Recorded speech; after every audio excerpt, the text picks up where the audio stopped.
One of the most important concepts about the American Revolution is actually the creation of the Constitution. We spend all this time talking about the colonies and explaining how the revolution happens. But really, we get the Declaration of Independence and the Articles of Confederation, and our identity as a country really is still very much grounded in that colonial experience. And so it's going to be this period that happens really from kind of the Declaration of Independence forward to the establishment of the Constitution, which is really going to create the American identity that we think of now. Right. So this is going to be talk a lot about the Constitution. It'll give you that background. And we'll be doing some activities in class related to the Constitution to kind of look at how it's created. So hopefully this will kind of fill in some of those gaps as well as what's in the textbook. So to point out something I've already reiterated, which is that, as we're going into 1776 and all the way up through 1783, Americans have a stronger affiliation with their state. This is why the Declaration of Independence refers to these United States. And so you have these very powerful state governments, right, that are really kind of running the show. So it's very much based on kind of how the colonial system operated, where each kind of state does its own thing. It has its own currency, kind of trades how it wants, kind of governs how it wants, has its own court system. And it's just a very different kind of operation, right? The Congress was very weak. In fact, they had trouble getting enough people to show up so that they can even do anything, because most people considered the federal government really isn't even a federal government. Most people considered the United States government to be kind of a non-entity. Why even waste the time to go show up, right?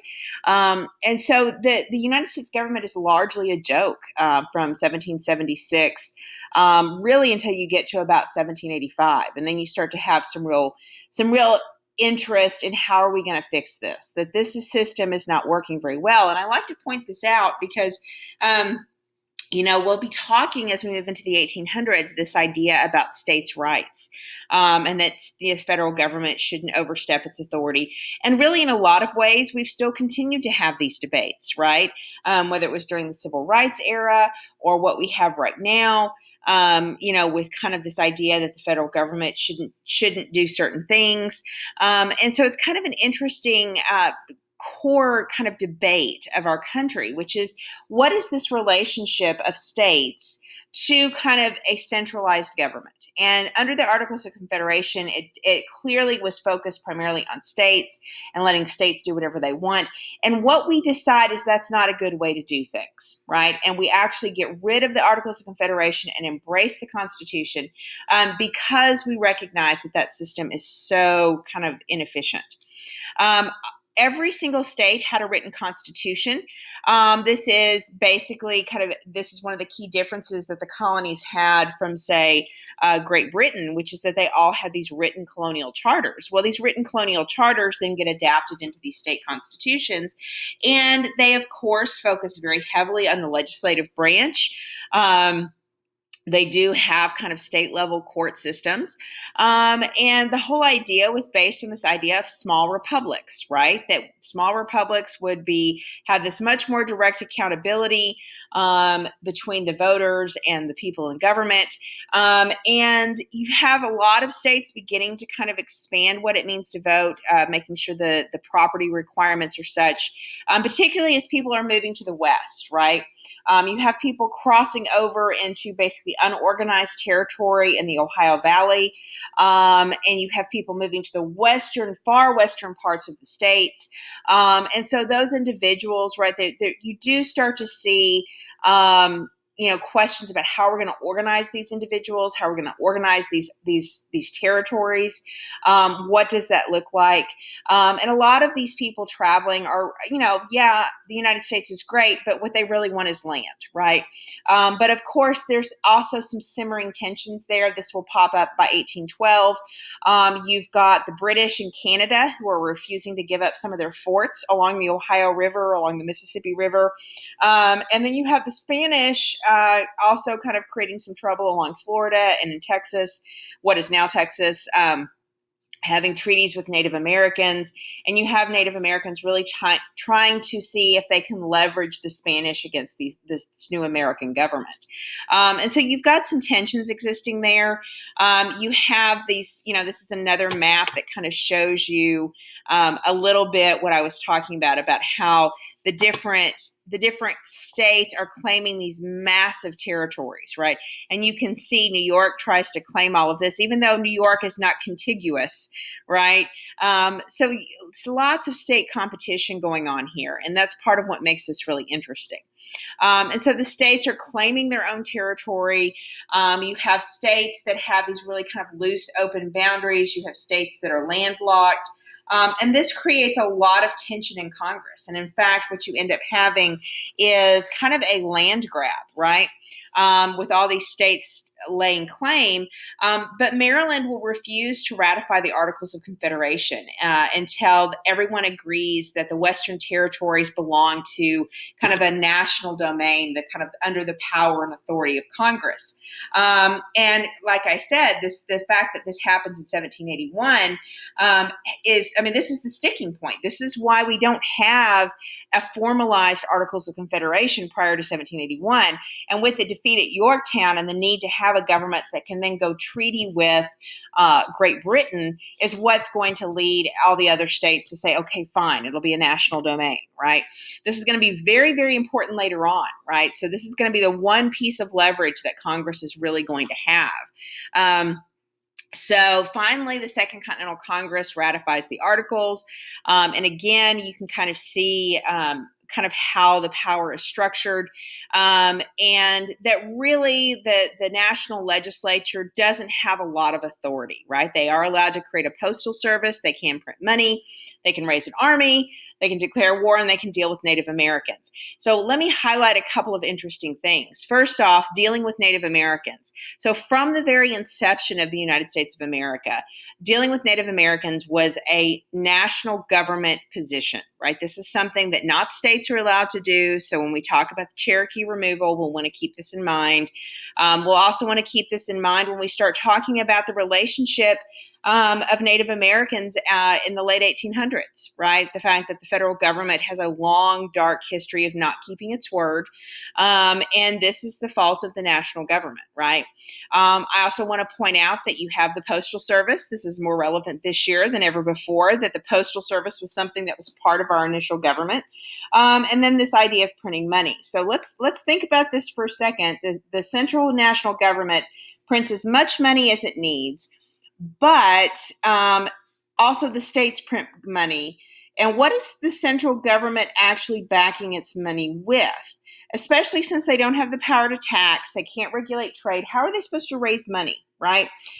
So there's lots of issues with the Articles of Confederation, as well as the difficulty in just passing anything, right? Because it has to, amending it has to have a have a unanimous vote.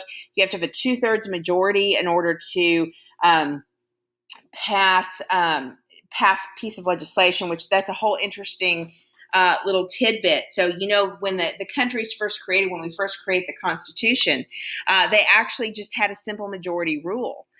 So the 2/3 requirement that sometimes people talk about in relation to our modern Congress and the filibuster is actually something that isn't a standard rule, that in fact, under the Articles of Confederation, is one of the things that they decided wasn't very effective, right? And all this to say that you have these 13 republics, a very weak national government, and creates lots of problems. Now, the state legislatures are going to have, they're going to see some shifts as far as the political demographics, with a lot more middle class people, right? So you have a lot more middling farmers, middling businessmen. You have less rule by the elites happening here. You have a lot of kind of get rich quick guys trying to make their fortune. You have a lot of people with interest in the Western territory because people are moving to the Western states. And again, a lot of these state legislatures are focused more on what's happening in their particular area as opposed to what's happening across the board, right? And so, and like I mentioned before, people aren't really even showing up, right, to the National Congress. So what will happen is, thanks to Maryland refusing to ratify the Articles of Confederation, you have this Northwest Territory. And so you have the passing of the Northwest Ordinance of 1785 that divides the land. And this Northwest Ordinance is essentially, of 1785 and 1787, essentially establishes the procedure that we will always use all the way through the 1800s and even later, that actually create the process by which territories become states, right? And so you see that this has kind of a long-standing kind of basis, and we'll whenever we talk about Kansas Territory becoming a state, like this is the process that gets used, right? Now, the unfortunate thing with the Northwest Territory and the method of becoming states is Native American claims are not really considered. That is not a factor in what they're talking about here. And this is just kind of showing you there's a lot, and Thomas Jefferson actually has a big part of this because, of course, Jefferson is big into we want to have farms, we want people to move west and all this kind of stuff. And so what they do is they kind of create these kind of squares that kind of meant to kind of equitably distribute the land. Now, what they don't prepare for is the fact there's going to be land speculators that kind of swoop in and start buying up all these little bitty squares, and these land speculators kind of make a lot of money. So they don't protect against that. But the initial intent was to kind of equitably divide some of that land, right? And so they have it all kind of gridded out and all this sort of stuff. So that's kind of the importance of the Northwest Ordinance. Slavery, of course, African Americans are 20% of the population and, of course, key to the Southern economy. But as the country has become independent, as it's dealing with the the Articles of Confederation and kind of this mission statement of the Declaration of Independence, how can they continue to embrace slavery? And so you actually have this brief period going in the 1780s, 1790s, where Virginia and Maryland actually eased the laws that allowed the release of slaves, right? You have states prohibiting the importation of slaves. Now, some of why they're prohibiting that importation is, thanks to the Stono Rebellion. They're having some anxiety about slaves that coming from Africa. But there's kind of, keep in mind that Virginia and Maryland are beginning to move away from kind of that cash crop, and they're moving to more of a kind of a grain system, which requires, less slave labor. So they kind of ease the manumission. That doesn't go away completely, but they kind of ease that process. So this is how you're going to end up with some really kind of vibrant, free Black communities in places like Virginia and Maryland and even North Carolina. In the North, because they never really depended on it and they kind of valued that capitalism and free market forces produced a more efficient workforce, they began to phase it out. And of course, they claim it's incompatible with values, and it was, but they also really don't need it, right? It creates more of a headache, and it's more of an issue for them than it is just to kind of pay people and be done with it. Now, that doesn't mean that there's not discrimination. That doesn't mean that being a person of color meant you were treated equally. But what it does mean is that it's not part of the institution, right? But the Deep South, South Carolina, Georgia, they will continue to rely on slavery and continue to institute kind of laws that kind of perpetually keep people trapped there. And again, you do start to have more freed Blacks thanks to the scaling back of slavery. And so you'll have these vibrant free Black communities in the early 1780s. And this is going to be important when we get to things like the Dred Scott decision in 1857, when Justice Taney says, "Oh, well, I don't think that Congress even meant that Blacks could be citizens." And really, there's a couple of justices on the Supreme Court that say, "Well, wait a minute, that's not true," because they had lots of free Blacks in 1781, 2, 3, 4, 5, and that when they create the Constitution, they knew there were free Black communities, right? So it's kind of interesting, and we'll touch on this again when we get to the late 1800s or get to the mid 1800s. Economically, you have kind of a mixed bag.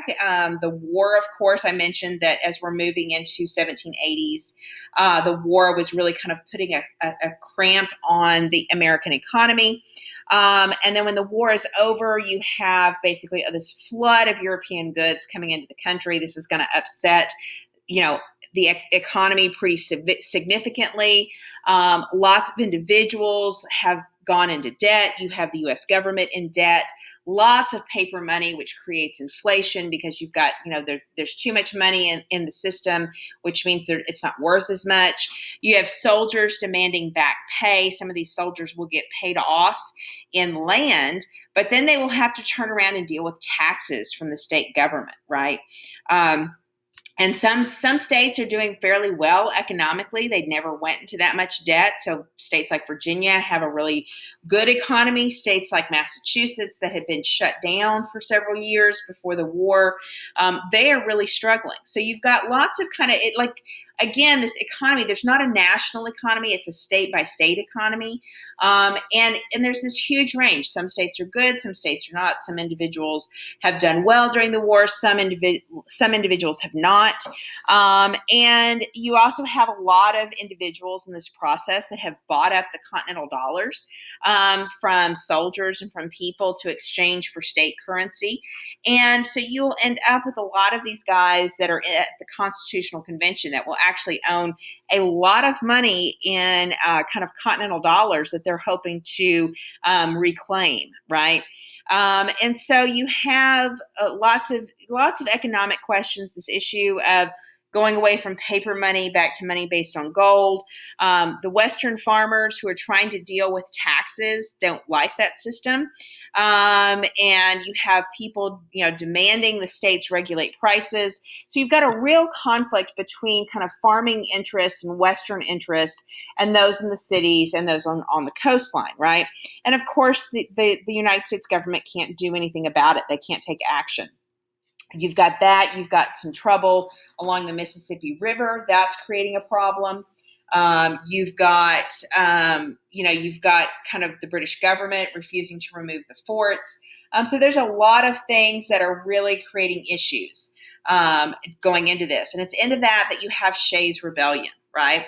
And Shays' Rebellion, you have a former Continental soldier, a captain, and he gets together a group of Western Massachusetts farmers who are they're in debt. They're getting ready to lose some of their farms. And they are quite upset about the taxes that the Massachusetts legislature is trying to raise, right? And so basically in 1786, they march to the Massachusetts legislature. They want kind of economic relief. They want the Massachusetts legislature to take action. And they start all along the way. They're closing down county courts. They're burning up records. So there's no record of who owes money or anything like that. And I always find it kind of amusing. Sam Adams, Mr. Radical himself, was in the Massachusetts legislature. So one of the people in the legislature that passed some of the laws that upset the farmers that are in Shays' Rebellion is Sam Adams. So kind of an interesting kind of contrast with kind of what he was doing.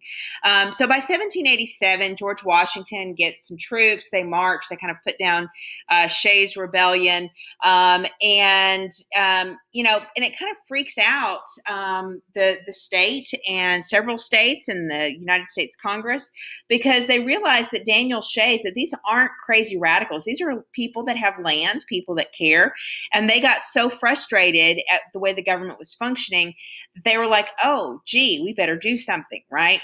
And so this is going to lead to calling a constitutional convention to meet in May of 1787.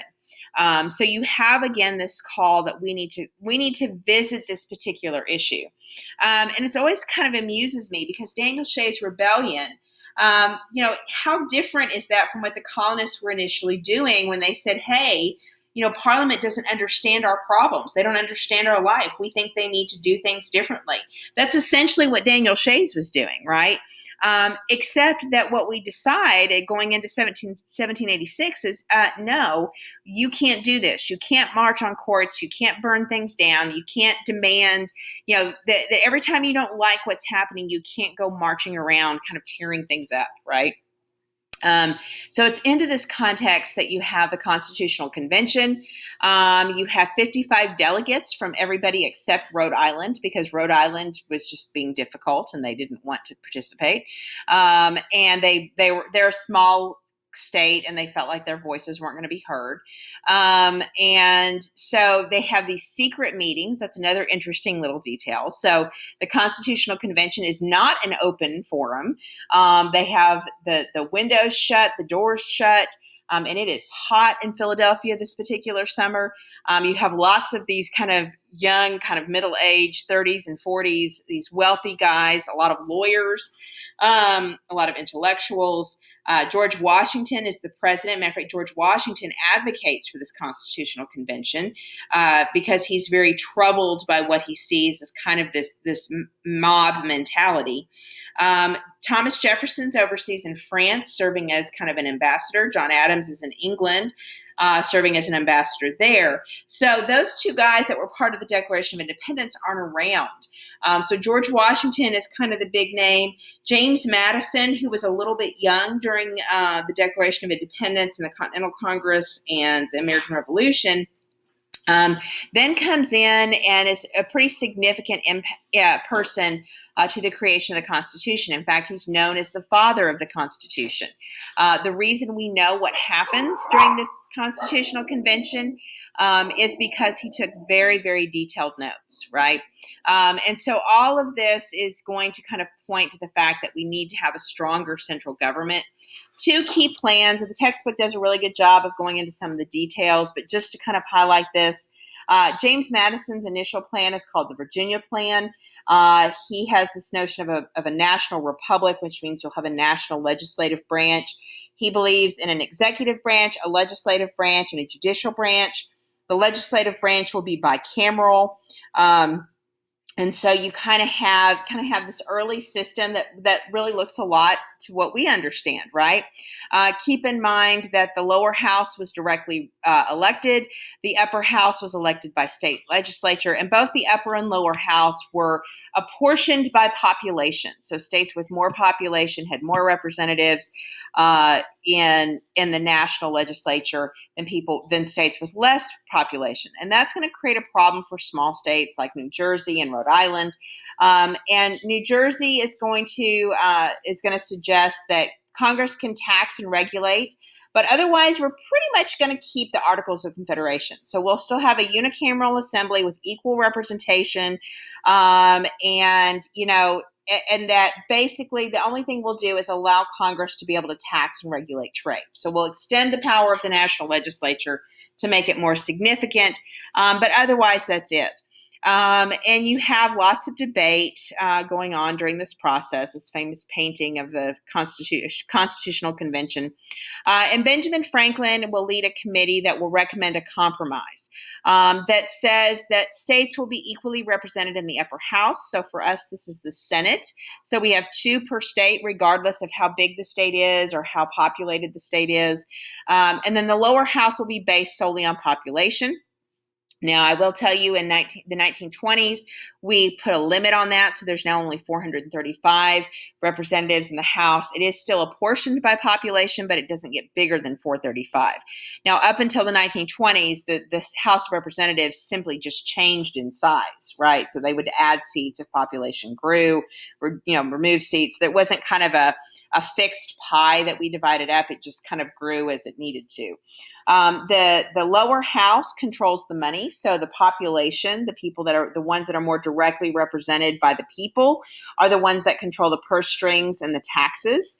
And most notably, and I want us to circle this and bold this in our heads, is the 3/5 compromise. The idea that a slave counts as 3/5 of a person.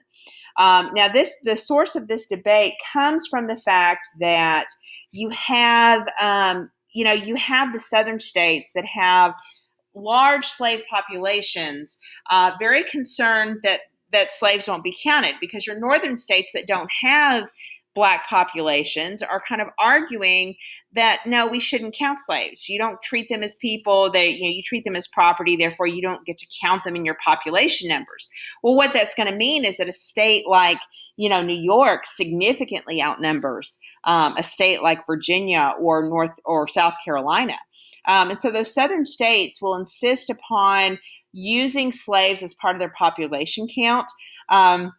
The negotiation with the northern states is going to produce this 3/5 compromise, where a slave is a 3/5 of a person, and you will have this negotiation over the slave trade that will allow the international slave trade until 1808. So, kind of the idea was that you couldn't keep bringing enslaved Africans over to kind of bulk up your population numbers, right? Which shows you the North doesn't understand the South, because the South, since Stono's Rebellion, had a complicated relationship with the African slave trade. And so you kind of have that going on. So they put a limit on 1808. You have an electoral college that will select the president. The electoral college is based on the number of senators, which are fixed, and the number of representatives, which are based on population. And again, slaves are a part of that population count, right? There's some debate. Some people, I've heard, pundits talk about the 3/5 compromise and the electoral college. Well, not the 3/5, just the electoral college being kind of a product of kind of slavery and the slave states. There's certainly an argument to be had there to make sure that those slave states had a say in the president. You also have other people that kind of sum it up as direct election wasn't very viable, that it was easier to have a state elect electors because transportation and communication was slow. So instead of having to, send a letter and protect it and get it to the national government, you send, 2 or 3 guys, to go represent the state. You can make up your mind on that. I think there's good arguments on both sides of that, whether to what degree slavery shapes the electoral college.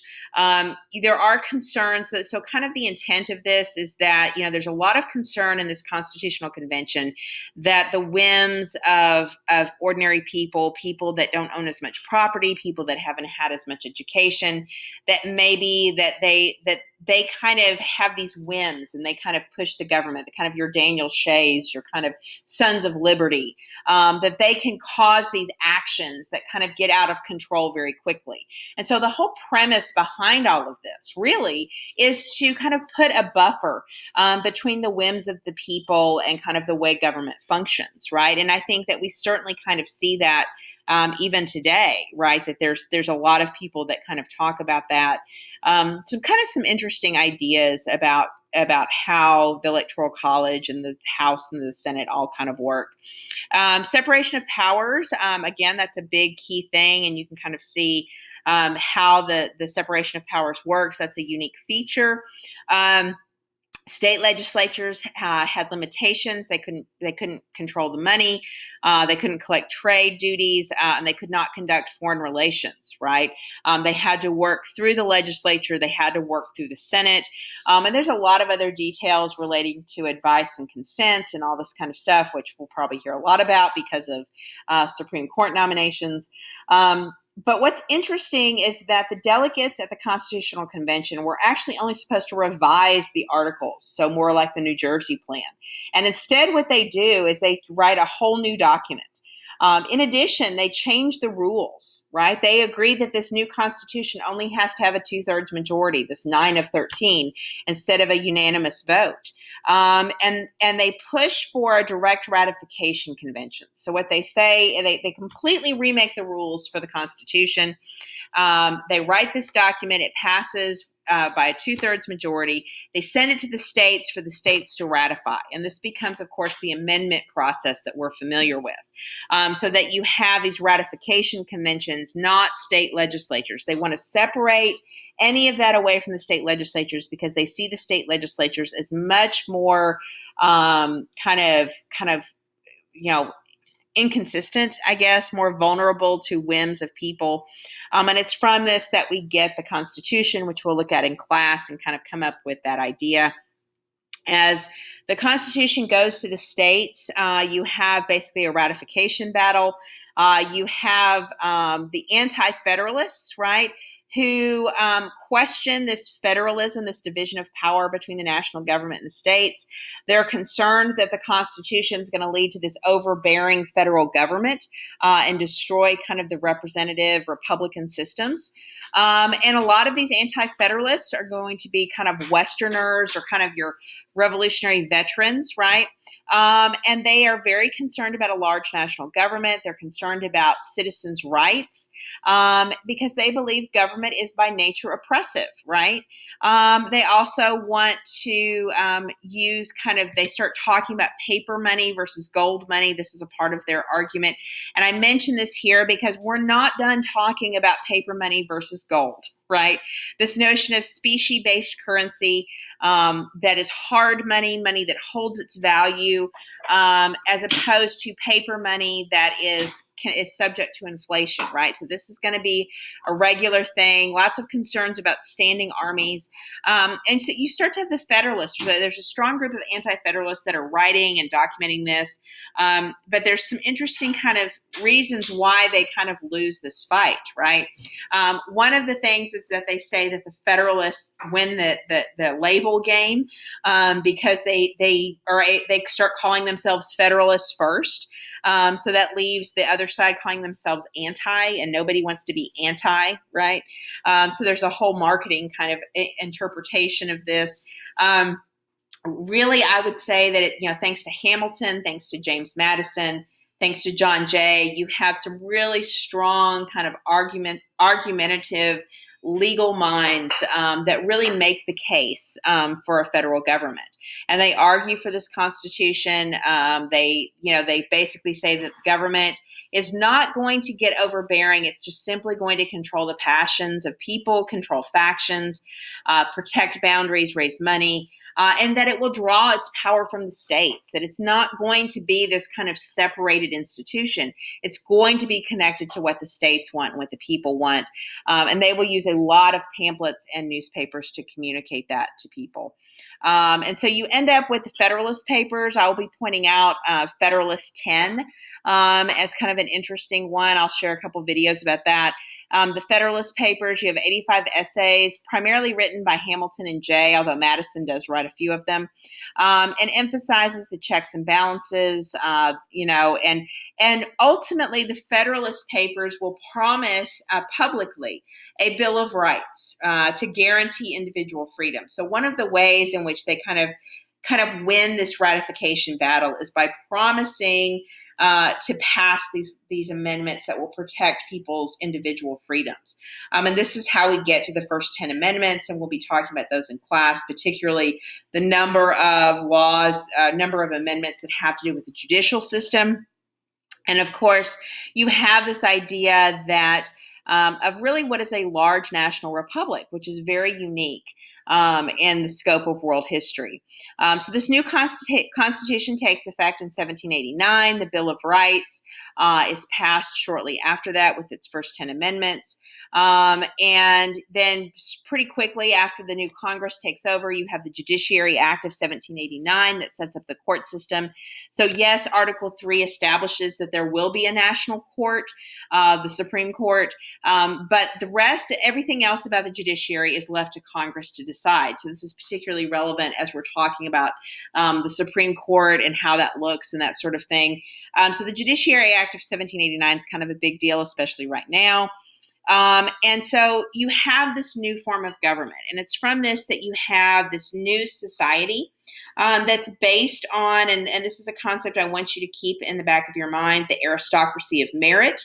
That those who work hard can gain wealth and recognition, and this, kind of the premise of individualism. And again, this meritocracy, if you will, and kind of elevates the idea of individual gain, that it's okay for me to be kind of ambitious and greedy or whatever I need to be. And that becomes interesting. You have people wanting to really kind of aspire, kind of this notion of aspiration, particularly for men. And this is true whether you are an aspiring artisan, an aspiring farmer, or an aspiring slave owner if you are in the South. Then you also have for women, they start to, like I mentioned, that women kind of lose the right to vote, the few that had it, and a few of the states that only had designated property as a requirement for voting. And as we move into the 1790s and the 1800s, you start to have this notion of Republican motherhood, that women, it kind of recognizes, kind of creates a unique place for American women, that women, because they were key to the success of the colonies and the revolution and this new country, that it was important that women were educated. They should be literate. You have this emphasis of education and literacy for everybody, although it's going to take another 120 years before we really start to develop an educational system, or a really strong educational system. And so women are kind of elevated in this position as kind of being these moral centers, these kind of educational centers or keepers, right? But their right to vote is ignored, right? There's no interest in giving them the right to vote. The notion is that they will influence their sons and husbands and their fathers, right? That they'll be educated, that they can advise their husbands and sons, and their husbands and sons will listen to them, and that this is how women would contribute to the democratic values. This is how they would be participating citizens. They wouldn't actually cast a ballot, right? And again, we can. There's lots of analysis there, and a lot of women will kind of take their kind of interest in making the country a better place and channel a lot of that into social causes. So women will historically, and even now, be at the forefront of social causes and social change, and that's because for most of our country's history, that was the only acceptable way a woman could express herself, was through her family, through her marriage, through her sons, and through kind of that social activism. Now, obviously, we've seen that change, right? Because the problem with Republican motherhood is it ignores the lack of legal standing that women have, and women did not have any legal standing at this point. It ignores their lack of property rights, which they had none. It ignores the fact that men, to quote Abigail Adams, would be tyrants if they could, and women are kept vulnerable to that. So some women, of course, have very positive relationships, and this is not a big deal.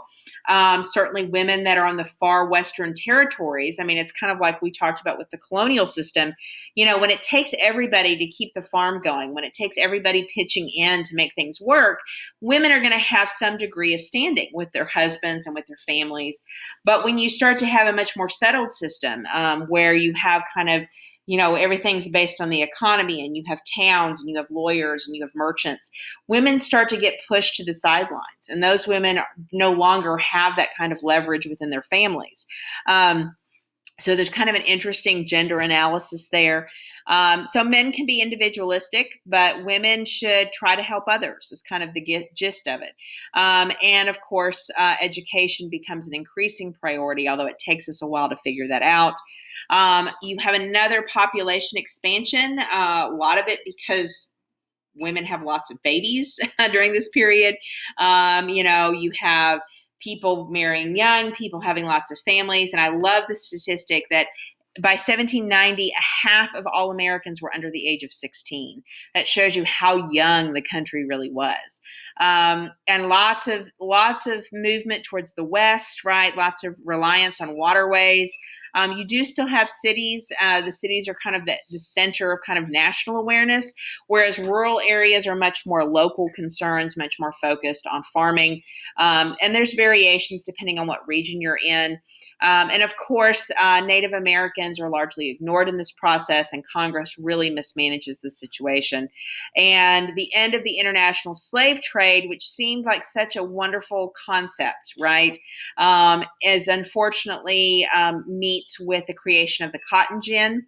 That streamlines the textile process. In fact, part of what Eli Whitney was hoping was to create efficiency to maybe lessen the need for slaves, right?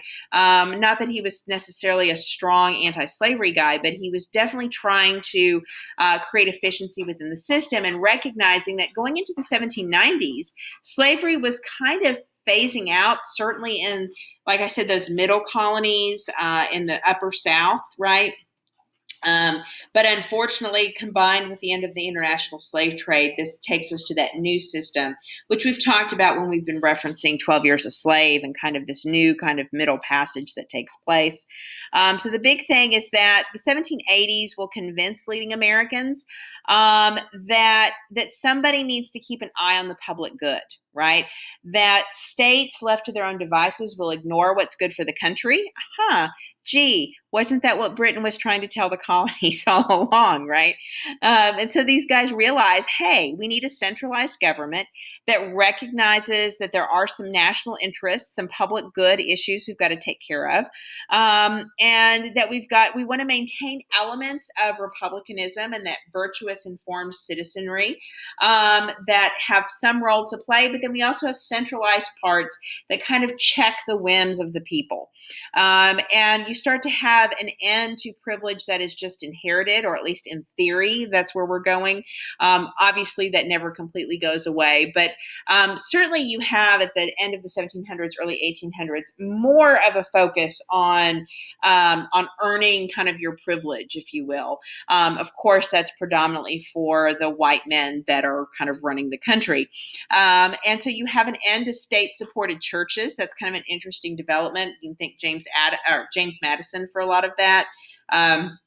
Writes a lot about how this is where the notion of separation of church and state, which is not ingrained in the Constitution, but is a part of this period when of the 1780s and 1790s, when you had states trying to elevate a state church, and you have a lot of kind of sects and groups that are feeling left out, and you start to have people like James Madison and Thomas Jefferson arguing that you should not have a state-supported church, that people should have individual freedom of belief and that sort of thing. And so it's going to take a while for us to kind of figure out exactly what this system looks like, this idea of the states and republicanism versus the nation and federalism.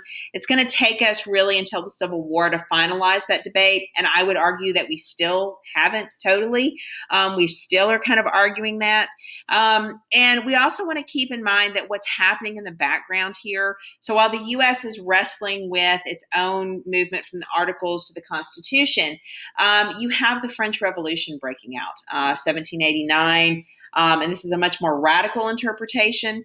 One of the interesting things we see as we move into really kind of the new republic is the idea that Americans are looking at the French Revolution and they're very concerned by what they see are the radical whims of the masses, right? And so this is kind of going to be an affirmation that this constitutional convention was productive and helpful. And we'll talk some more about the French Revolution, not with super detail, but just as a factor that's simmering in the background that's influencing different political views at home. It's influencing foreign policy choices. Things like the Haitian Revolution is going to impact laws in this country because Southerners are going to be very much afraid of that. It's going to help lead to the Louisiana Purchase once you have the French Revolution over and Napoleon being in charge. So the French Revolution does influence the United States, even though we don't really have to worry about, when King Louis loses his head and all that kind of stuff. So we'll be touching on that a little bit over the next chapter. So hopefully this gives you a good grounding and kind of where our Constitution comes from and what this new American society looks like.